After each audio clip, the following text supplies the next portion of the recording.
Tell me something very honestly, okay?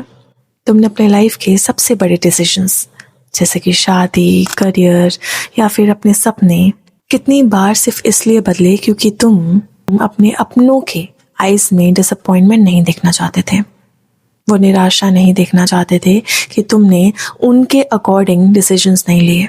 वो एक expression जो उन्होंने बेशक बोला ना हो पर तुमने महसूस कर लिया एंड उस एक्सप्रेशंस की वजह से तुमने अपनी लाइफ ही कुर्बान कर दी। और मैं यहाँ सिर्फ अपनों की बात नहीं कर रही, मैं यहाँ उन दोस्तों की बात भी कर रही हूँ, उन कलीग्स की बात भी कर रही हूँ एंड वो इंस्टाग्राम या फिर किसी भी सोशल मीडिया पर आए हुए कमेंट्स की बात भी कर रही हूँ जिसके वजह से आप लोग बॉदर हो जाते हो। मुझे लगता है बहुत सारा टाइम 90% ऑफ टाइम्स आपने यही किया होगा। पर मुझे एक बात बताओ, हम सारी ज़िंदगी दूसरों को कंफर्टेबल करने में गुजार देते हैं एंड खुद को कंफर्टेबल होने ही नहीं देते एंड एक दिन हमें रियलाइज़ होता है कि जिस इंसान को लोग पसंद कर रहे हैं वो हम है ही नहीं। इसलिए कभी भी एक रूम में अगर बहुत लोग बैठे हैं और वो तुम्हारी तारीफ़ भी कर रहे हैं तो तुम्हें महसूस ही नहीं होता कि वो तुम्हारे लिए कर रहे हैं, बिकॉज वो तुम हो ही नहीं जो दुनिया को दिखा रहे हो, दुनिया के लिए बन गए हो। अंदर से खालीपन फील होता है कि शायद मैं एक फेक अवतार बन के जी रहा हूँ, एक फेक आइडेंटिटी बन के जी रहा हूँ एंड अपनी रियलिटी को आप कभी बाहर ला ही नहीं पाते। एंड जिस इंसान को, जिस रियलिटी को लोग नहीं देख पाते तो लोग उस इंसान को जानेंगे कैसे, पहचानेंगे कैसे एंड अल्टीमेटली तारीफ कैसे करेंगे। तुम्हें कुछ भी बनना है लाइफ में, कुछ भी बनना है, that should be a part of your life. Why you are giving that part, that decision making power to any other people to decide what you want to do? तुम हर छोटी से छोटी बात लेकर लोगों के पास पहुंच जाते हो या फिर लोगों के व्यूज देखने लग जाते हो कि तुम्हारे डिसीजंस पे लोगों के क्या व्यूज है एंड अल्टीमेटली तुम उनकी सोच के अकॉर्डिंग चलने लगते हो, ना कि अपनी। चलो मैं आपको अपनी एक छोटी सी बात बताती हूँ। मैं लिटरली कुछ साल पहले ना हर डिसीजन, चाहे वो करियर का हो, चाहे कपड़ों का हो, चाहे फ्रेंडशिप्स तक करने का हो, मैं लिटरली एक मेंटल चेकलिस्ट बना के चलती थी कि लोग क्या सोचेंगे। और एक दिन मुझे पता चला कि जिन लोगों के लिए मैं परेशान हो रही थी या जिन लोगों के अकॉर्डिंग मैं चल रही थी, उन लोगों को मेरी बातें याद ही नहीं है। वो अपनी लाइफ में जी रहे थे, बिजी थे एंड मैं उनको परफॉर्मेंस देते देते जी रही थी। और जिस दिन मुझे क्लैरिटी आई उस दिन से मेरी ग्रोथ होनी स्टार्ट हो गई। मैंने खुद में सेल्फ इम्प्रूवमेंट्स देखने स्टार्ट कर दिए। मैं ज़्यादा कॉन्फिडेंट रहने लग गई, मेरी डिसीजन मेकिंग पावर ज़्यादा स्ट्रांग हो गई एंड मुझे फिर लोगों से फ़र्क पड़ना ही बंद हो गया। कौन मेरे बारे में क्या सोच रहा है, मैंने सोचना ही छोड़ दिया। तो अगर तुम्हें भी लगता है ना कि तुम अपनी लाइफ कम एंड दूसरों को परफॉर्मेंसेस देते देते ज़्यादा जी रहे हो ना, सो ये वीडियो तुम्हारे लिए है। तो ये वीडियो एंड तक देखना क्योंकि मैं जो फ्रेमवर्क इस वीडियो में शेयर करने वाली हूँ वो तुम्हारे लिए लाइफ चेंजिंग हो सकता है। ओके, तो सबसे पहले चैनल को सब्सक्राइब कर देना बिकॉज मैं ऐसी वीडियोस लेकर आती रहती हूँ जो तुम्हारी डे टू डे लाइफ में बहुत हेल्पफुल होती हैं। Okay, let's start. देखो, सबसे पहले तो ये समझो कि ये जो अप्रूवल सीकिंग की हैबिट है ना, ये कोई कैरेक्टर फ्लॉ नहीं है, ठीक है? तुम्हारे अंदर कोई कमी नहीं है, तुम्हारे अंदर कोई वीकनेस नहीं है। ये एक इवोल्यूशनरी वायरिंग है। यू सी, बहुत साल पहले ना इंसान ट्राइब्स में रहता था और उस ट्राइब से बाहर निकल जाने का मतलब होता था लिटरली डेथ, जिसका मतलब no shelter, no food and no protection from anyone. तो उस सिचुएशन में रहते रहते उनके माइंड ने एक सर्वाइवल मैकेनिज्म बना लिया अपने ब्रेन में जिसका नाम है फिट इन और डाई। या तो सिचुएशन में फिट हो जाओ या तो मर जाओ। और आज भी ये वायरिंग लगभग वैसी ही है, बस ट्राइब्स बदल गए हैं। वो ट्राइब्स कभी तुम्हारे पेरेंट्स होते हैं, कभी रिश्तेदार होते हैं, या तो सोसाइटी होते हैं, या तो सोशल मीडिया पे बैठे हुए कुछ अनजान लोग। तो जब भी तुमसे कोई डिसअग्री करता है, डिसअप्रूव करता है, तो तुम्हारे माइंड में एक केमिकल रिएक्शन होता है जो ये बोलता है कि अब तुम्हारे सर्वाइवल को खतरा है। यही वजह है कि किसी का डिसअपॉइंटेड फेस, किसी का ना बोल जाना हमको इतना ज़्यादा हर्ट करता है। बिकॉज डीप डाउन हमारा सबकॉन्शियस माइंड ये बोलता है कि अगर मैं रिजेक्ट हो गया तो मैं सर्वाइव नहीं कर पाऊंगा या फिर लोगों के साथ नहीं चल पाऊंगा। But my dear, this is 2026। अगर आपका बॉस आपसे एग्री नहीं होगा तो आप मर नहीं जाओगे। आपके पेरेंट्स आपके डिसीजन से एग्री नहीं करेंगे तो आप मर नहीं जाओगे।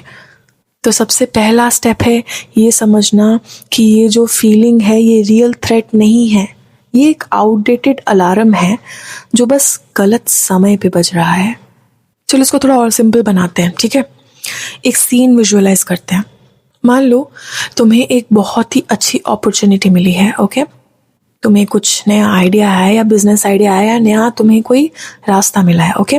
तुमने अपनी फैमिली से शेयर किया, तुम बहुत एक्साइटेड हो, तुम बहुत कॉन्फिडेंट हो, तुम्हें तो लगता है कि तुम कर लोगे, पर तुम्हारी फैमिली में से या फिर रिश्तेदारों में से कोई एकदम से उठ के आता है और बोलता है पता नहीं यार, मुझे तो ये चीज़ बहुत रिस्की लगती है। बस इतनी सी बात और तुम्हारा सारा कॉन्फिडेंस, सारी एक्साइटमेंट ना शू मंतर हो जाएगी। तुम तुरंत सेल्फ डाउट में चले जाओगे, तुम उनकी थिंकिंग पर सोचने लगोगे। तुमने अपना सारा कॉन्फिडेंस, सारा डिसीजन उनके एक सेंटेंस के आगे रख दिया। This my dear, this is approval seeking, जो तुम्हें तुम्हारे ही इंस्टिंक्ट से दूर कर देती है, तुम्हारे ही कॉन्फिडेंस से दूर कर देती है। अप्रूवल सीकिंग आपको एक ऐसी लाइफ जीने पे मजबूर कर देगी जो आपकी है ही नहीं। जब भी आप अपना कोई डिसीजन लेने से पहले लोगों के बारे में सोचते हो ना, तो मतलब आपने अपने लाइफ का रिमोट कंट्रोल ही उनके हाथ में दे दिया। तो अब आप अपनी लाइफ नहीं जी रहे, अब आप सिर्फ लोगों के सामने अपनी लाइफ को परफॉर्म कर रहे हो उनके अकॉर्डिंग। एंड सबसे आयरॉनिक बात पता है क्या है? जितना तुम लोगों को इम्प्रेस करने की कोशिश करते हो ना, उतना ही लोग तुम्हें रिस्पेक्ट कम करने लग जाते हैं। क्यों? क्योंकि रिस्पेक्ट अप्रूवल मांगने से नहीं आती। दूसरे आपको रिस्पेक्ट तभी करेंगे जब आप सेल्फ रिस्पेक्ट करोगे, खुद की रिस्पेक्ट करोगे, खुद को हाई वैल्यूएबल पर्सन बनाओगे, तभी लोग समझेंगे कि हाँ, इस बंदे में या बंदी में कुछ बात है। People can smell desperation, you know. जब आप सीख करते हो अप्रूवल उनका, जब आप इम्प्रेस करने में लग जाते हो या फिर उनसे ओवर ही कुछ क्वेश्चंस पूछने लग जाते हो, मैं कैसा हूँ, मैं ये अच्छा कर रहा हूँ, ठीक कर रहा हूँ, नहीं कर रहा हूँ एंड ऑल, तब लोगों को आपके अंदर ना एक डेस्परेशन दिखने लगती है और वहीं उनका आपके प्रति कॉन्फिडेंस लो हो जाता है। आप इनडायरेक्टली लोगों को ये मैसेज भेज रहे हो कि मैं अपनी लाइफ में इनफ नहीं हूँ, मुझे तुम्हारा अप्रूवल हमेशा चाहिए, एंड अगर मुझे तुम्हारा अप्रूवल नहीं मिला तो मैं अपनी लाइफ सही से नहीं जी पाऊंगा या जी पाऊंगी। And this is not at all attractive. ना ही रिलेशनशिप में, ना ही करियर में, कहीं भी ये चीज़ अट्रैक्ट नहीं करती। असली मैग्नेटिज्म वो होता है जब आप खुद की वैल्यू खुद करना स्टार्ट करते हो। जब आप खुद की वैल्यू खुद करना स्टार्ट करते हो ना, आपके अंदर एक अलग ही चमक नजर आएगी, आपको एक अलग कॉन्फिडेंस पैदा होगा। जब आप अपने डिसीजंस खुद ले रहे हो बिना किसी के अप्रूवल के, तब लोग ये सोचने में मजबूर हो जाएंगे, यस, शी और he is capable of taking his और हर ओन डिसीजंस। तो अब बात आती है, इसका सोल्यूशन क्या है, कैसे इस चीज़ को ठीक किया जाए। ये कोई फिजिकल प्रॉब्लम तो है नहीं कि डॉक्टर के पास चला जाए, ये एक मेंटल इलनेस है जो कि सब में ही है, 99% लोगों में है। इसको ठीक कैसे किया जाए? तो इसको ठीक सिर्फ एक फ्रेमवर्क से किया जा सकता है जो मैं आपको देने वाली हूँ, ओके। मैं इस फ्रेमवर्क को बोलती हूँ ज़ीरो परमिशन रूल। इस रूल में 3 स्टेप्स हैं। अगर ये 3 स्टेप्स आपने अपनी ज़िंदगी में उतार लिए कैसे भी, तो आपकी लाइफ चेंज हो सकती है। सो स्टेप नंबर 1, फैक्ट को फीलिंग से सेपरेट कर दो। जब भी आपको कोई डिसअप्रूव करता है ना, तो आप उसकी बात को ना एक फैक्ट समझने लगते हो, सच समझने लगते हो, और उसको सही एंड खुद को गलत समझने लगते हो। लेकिन रुको और अभी अपने आप से एक चीज़ पूछो कि जिस चीज़ को आप फैक्ट समझ रहे हो, लोगों के अप्रूवल्स को जो आप फैक्ट समझ रहे हो, सच मान बैठते हो, क्या ये सच में फैक्ट है या फिर ये लोगों के ओपिनियंस हैं जो उनके खुद के एक्सपीरियंस, उनके खुद के डर, उनके खुद के लिमिटेशंस की वजह से बनी है? वो जब अपना ओपिनियन देते हैं, वो आपके वर्थ पे ओपिनियन नहीं देते, वो अपनी इनर रिफ्लेक्शन दिखा रहे होते हैं। वो खुद उस चीज़ पे क्या सोचते हैं वो आपको बता रहे होते हैं। जैसे मान लो आपने कोई नया बिजनेस स्टार्ट किया, आपके रिश्तेदार ने बोल दिया ये नहीं चलेगा, ये फैक्ट नहीं है, ये उनका डर है, उनका रिस्क ना लेने की कैपेसिटी है जो वो आप में प्रोजेक्ट कर रहे हैं। एक बार, सिर्फ एक बार जब आप फैक्ट और फीलिंग को अलग रखना स्टार्ट कर देते हो, आपकी आधी अप्रूवल सीकिंग की प्रॉब्लम वही खत्म हो जाती है। Step number 2 is very very important. Practice the micro rejection. Approval seeking की सबसे बड़ी जड़ है रिजेक्शन का डर, और इस डर को ख़त्म करने का सिर्फ एक ही तरीका है, उस डर को एक्सपोज करना। तो करना क्या है? सबसे पहले आपको छोटे छोटे अपनी लाइफ में रिजेक्शंस अपनी लाइफ में जानबूझ कर उतारने हैं। इसे बोलते हैं रिजेक्शन थेरेपी। जैसे किसी से ना छोटी सी डिसएग्रीमेंट रखो, ठीक है? जैसे आपको पता हो कि वो इस चीज़ से नाराज़ होने वाला है, उसे नाराज़ कर दो। या फिर अपनी एक ऐसी राय शेयर कर दो लोगों के सामने जो एक नॉर्मल पब्लिक ओपिनियन से थोड़ी सी अलग हो। या फिर सिंपली किसी को ना बोल दो, बट बिना एक्सप्लेनेशंस दिए सिर्फ ना बोल देना। स्टार्टिंग में थोड़ा अनकंफर्टेबल होगा, बट धीरे धीरे तुम्हारा ब्रेन सीख जाएगा कि ये जो रिजेक्शन है इसे सरवाइव किया जा सकता है। ये लिटरली तुम्हारे ब्रेन का ना एक ऐसा मसल है जिसे जितना यूज करोगे उतना ही स्ट्रांग बनेगा। Step number 3, build your inner board of approval. ये सबसे इम्पोर्टेंट स्टेप है। अभी तुम्हारी लाइफ में ना एक इनविजिबल बोर्ड ऑफ डायरेक्टर्स बैठे हैं, जैसे पेरेंट्स हो गए, आपके फ्रेंड्स हो गए, या फिर सोसाइटी हो गई। और ये बोर्ड ना तुम्हारे हर डिसीजन को अप्रूव या डिसअप्रूव करता ही रहता है, चाहे जो हो जाए। सबसे पहले तो आपको इस बोर्ड को डिसबैंड करना है और अपने खुद का बोर्ड बनाना है। इसका मतलब ये है कि हर रात सोने से पहले बस अपने आप से एक क्वेश्चन पूछो, क्या आज सारे दिन में जो मैंने किया उससे क्या मैं प्राउड फील कर रही हूँ? ना कि ये सोचना कि क्या जो सारा दिन मैंने किया उससे लोग खुश हो रहे हैं। छोटा सा शिफ्ट तुम्हारी मेंटालिटी पे एक गेम चेंजर हो सकता है, क्योंकि जब आपकी अप्रूवल का सोर्स एक्सटर्नल से इंटरनल पे शिफ्ट हो जाएगा तो कोई भी आपको इमोशनली हाईजैक तो बिल्कुल नहीं कर पाएगा। अब आपके माइंड में बहुत बड़ा एक मिसकंसेप्शन आ रहा होगा। अप्रूवल सीकिंग का मतलब ये नहीं है कि अब आप एरोगेंट ही बन जाओ, या फिर लोगों की फीडबैक्स ही लेना बंद कर दो, या फिर पेरेंट्स की सुनो ही मत बिल्कुल, या फिर रिश्तों में केयर करना ही बंद कर दो। Absolutely not. फर्क समझो यहाँ पर। Caring about people is love, but needing their approval to feel okay about yourself is fear.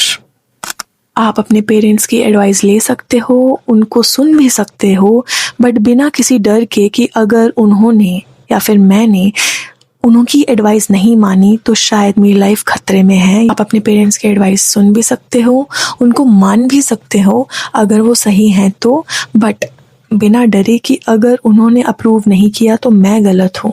May be आप उनके अप्रूवल के बिना काम ना कर सको, बट आपके मन में ये फीलिंग नहीं आनी चाहिए कि आप गलत हो। आप सही थे, बट किसी सिचुएशन की वजह से वो अप्रूव नहीं कर रहे हैं, and that is okay, that is fine. उस चीज़ के लिए लड़ो, उस चीज़ को प्रूव करो, उस चीज़ को प्रूव करो, उनको शो करो that yes you can do it. जो आपने जो डिसीजन लिया है वो आपके लिए सही है, उनके लिए भी सही है, उनको ये चीज़ यकीन दिलाओ, and that is the right way. You should learn how to manage your emotions and others' emotion, but without hurting your emotions. And and में मैं आपको ना एक रियलिटी चेक देकर जाती हूँ, ठीक है? जिस दिन से आपने ये अप्रूवल सीकिंग छोड़ दिया ना, उस दिन से लोग आपको बोलेंगे कि तुम बदल गए हो, या फिर कुछ लोग तो तुम्हें छोड़कर ही चले जाएंगे। ये बोलकर छोड़ कर जाएंगे, यार ये तो एरोगेंट हो गई है, तो किसी की सुनती ही नहीं है, ये तो हमारी बात मानती ही नहीं है। मगर ये भी सोचो ना, जो लोग आपके साथ सिर्फ इसलिए थे कि आप उनकी बात मान रहे थे, तो क्या असल में ये रिश्ता है भी, या फिर सिर्फ एक ट्रांजैक्शन है? रिश्तों में अनबन होती है बिकॉज ऑब्वियसली सब ह्यूमन बीइंग्स एक जैसे नहीं होते, बट सी, कुछ आप समझाओगे, कुछ वो समझेंगे। That balance you need to create.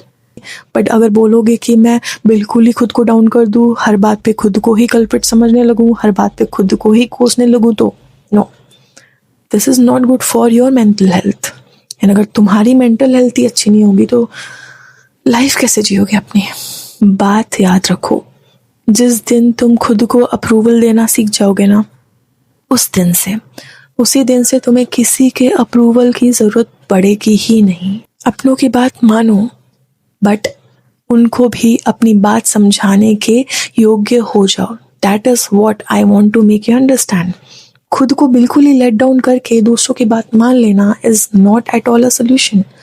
खुद को बिना लेट डाउन किए अपने आप को उस प्लेस पे कैसे रखना है, खुद का स्टैंड खुद के लिए कैसे लेना है, ये सीखना बहुत ज़रूरी है तुम्हारे लिए। तो अगर आपको ये बात समझ आ गई है, then I wish you all the best. And अगर आपको इससे रिलेटेड कोई भी क्वेश्चंस हैं तो मुझे कमेंट्स में लिख दो, मैं वहाँ आंसर दे दूँगी। एंड एपिसोड 3 में मिलते हैं। Till then, bye bye.